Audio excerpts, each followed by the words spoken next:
System है।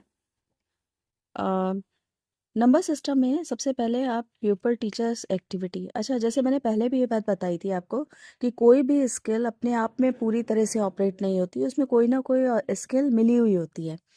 तो बस हमारी कोशिश ये रहती है कि अगर हम एक्सप्लेनेशन स्किल माइक्रो टीचिंग में कर रहे हैं तो जो दूसरी स्किल इसके साथ आ रही है वो इसको ओवरलैप ना कर ले। मतलब अगर मेरे प्लान में वीडियो ब्लैक बोर्ड स्किल अगर आ रहा है, मैं उसका यूज़ कर रही हूँ ब्लैक बोर्ड का, तो मुझे इस बात का ध्यान रखना होगा कि मैं एक्सप्लेन ज़्यादा करूँ ब्लैक बोर्ड पर तभी जाऊँ जब मुझे उसकी ज़रूरत हो।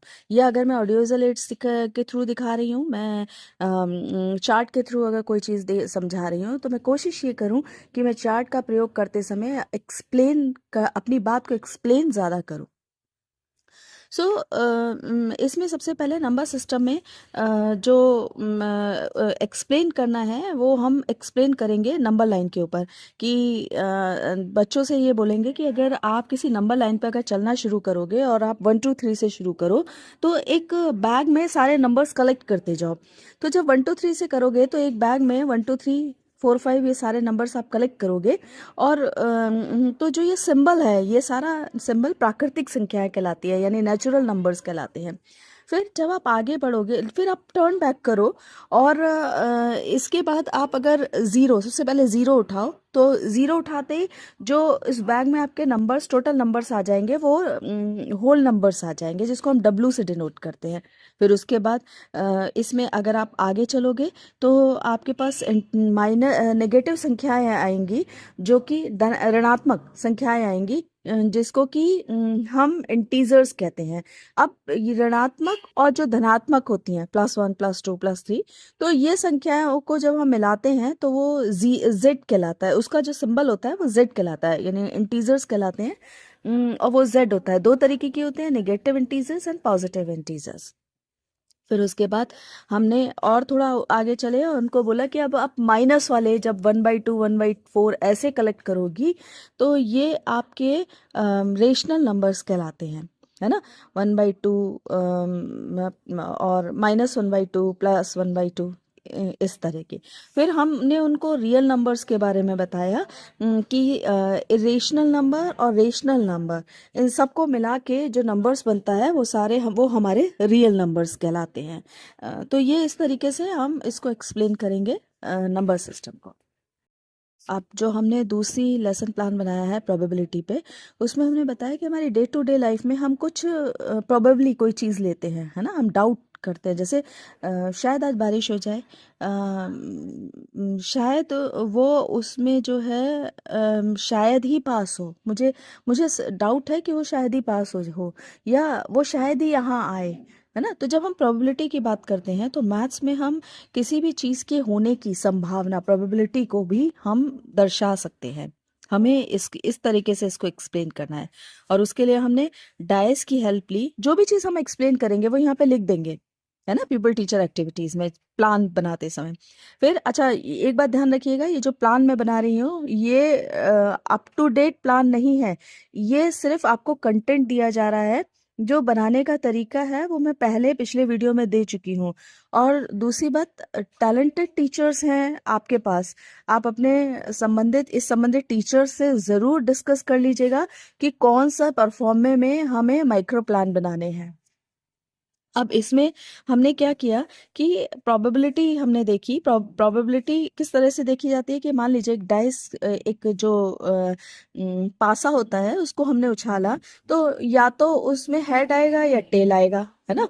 अब हेड आने की पॉसिबिलिटी और टेल आने की पॉसिबिलिटी क्या है, मैथ्स उसको बताता है, और उसमें उसका एक फॉर्मूला है कि जितनी बार हमारा हेड आया, सपोज हमने 10 बार पासा फेंका और उसमें 3 बार हमारा हेड आया, तो जो हेड आने की संभावनाएं हैं वो 3/10 हो गई। इसी तरह से अगर हमारे टेल आने का हो, 10 बार हमने पासा फेंका और 7 बार आया, तो हमारी पॉसिबिलिटी हो गई 7/10, यानी 7/10।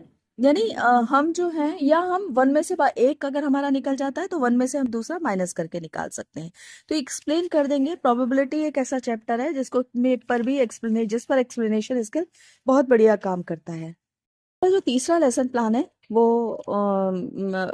एलसीएम पर बेस्ड है, लोएस्ट कॉमन मल्टीपल पर। तो सबसे पहले आप लोएस्ट कॉमन मल्टीपल के बारे में बताइएगा और फिर बताइएगा डेली लाइफ में हमें क्या ज़रूरत पड़ती है, क्यों हम इनका एलसीएम और एचसीएफ का यूज़ करते हैं। एक्चुअली ये जो मैं मीम्स वगैरह देखती हूँ इसमें अक्सर ये मजाक बनाया जाता है कि मैथ्स के जो एलसीएम एचसीएफ या मतलब इस तरीके की बहुत सारी बातें की गई। ये चीज़ों का क्या यूज़ हुआ हमने तो कभी जाना नहीं है। इसका यूज़ आप डेली लाइफ में जाकर देखिए, इसको जनरलाइजेशन कीजिए। एक्चुअली हम थ्योरी पार्ट पढ़ लेते हैं, उसका जनरलाइजेशन नहीं करते। और मैथ्स की क्वेश्चंस को अगर आप देखो तो वो उसका जनरलाइजेशन ही है जो कुछ अभी हम समझा रहे हैं। तो एक एग्जाम्पल के द्वारा आप एलसीएम को समझाइए। जैसे अगर कोई मॉर्निंग वॉक कर रहा है, 3 पर्सन अगर सपोज कर रहे हैं और डिफरेंट डिफरेंट स्टेप रख रहे हैं, तो वो कौन सा मिनिमम डिस्टेंस होगा जिसमें कि वो सारे लोग उस डिस्टेंस को कंप्लीट कर लेंगे। इस तरीके के बहुत सारे क्वेश्चंस, ये क्वेश्चंस जो मैं बता रही हूँ ये मैंने क्लास 6 के यूपी बोर्ड के उसमें देखा है। तो ऐसे बहुत सारे क्वेश्चंस होंगे जो आपको मिलेंगे। तो एलसीएम को सॉल्व किस तरीके से करते हैं, हमने प्राइम फैक्टराइजेशन मेथड मैंने यूज़ किया और उसको 1 बाय 1 बताते चले जाइए। तो ये आपका एक्सप्लेनेशन स्किल्स के अंतर बहुत अच्छा माइक्रो प्लान तैयार हो जाएगा। बट ध्यान रखिएगा इसमें ब्लैक बोर्ड स्किल का यूज़ हो रहा है। ब्लैक बोर्ड स्किल का यूज़ एक लिमिट तक आप यूज़ करें, बहुत अच्छी बात है। अगर ये ओवरलैप कर जाएगा तो ब्लैक बोर्ड कम एक्सप्लेनेशन स्किल हो जाएगा। फिलहाल इसको एक्सप्लेनेशन कम ब्लैक बोर्ड स्किल ही रहने दीजिए। इसके बाद लेसन प्लान माइक्रो प्लान हम ब्रैकेट सिंप्लीफिकेशन पे पहुंचे। उससे पहले हमने उसको रूल बताया कि बार बार ब्रैकेट करते हैं, फिर स्मॉल कर्ली और बिग ब्रैकेट करते हैं। फिर एक क्वेश्चन दिया और उसको सिंप्लीफाई किया। ये सिंप्लीफाई करते हुए भी आपको एक्सप्लेनेशन स्किल बहुत सावधानी से ऑपरेट करनी पड़ेगी। सबसे पहले आप एक्सप्लेन कीजिएगा रूल्स को एंड देन इस क्वेश्चंस को सॉल्व करिएगा। सॉल्व करते समय इस बात पर ज़रूर ध्यान दीजिएगा कि आप जब ब्लैक बोर्ड पर इसको सॉल्व कर रहे हो तो बच्चों से बार बार बच्चों की तरफ देख कर आप बोलें, बच्चों की तरफ देख के एक्सप्लेन करें। अदरवाइज जो एक्सप्लेनेशन स्किल है वो उसकी इंटेंसिटी थोड़ी कम हो जाएगी। इसके बाद जो माइक्रो प्लान है वो हमारा डिविजिबिलिटी पर है। ये बहुत अच्छा माइक्रो प्लान है और इसकी एक्सप्लेनेशन स्किल बहुत अच्छी है।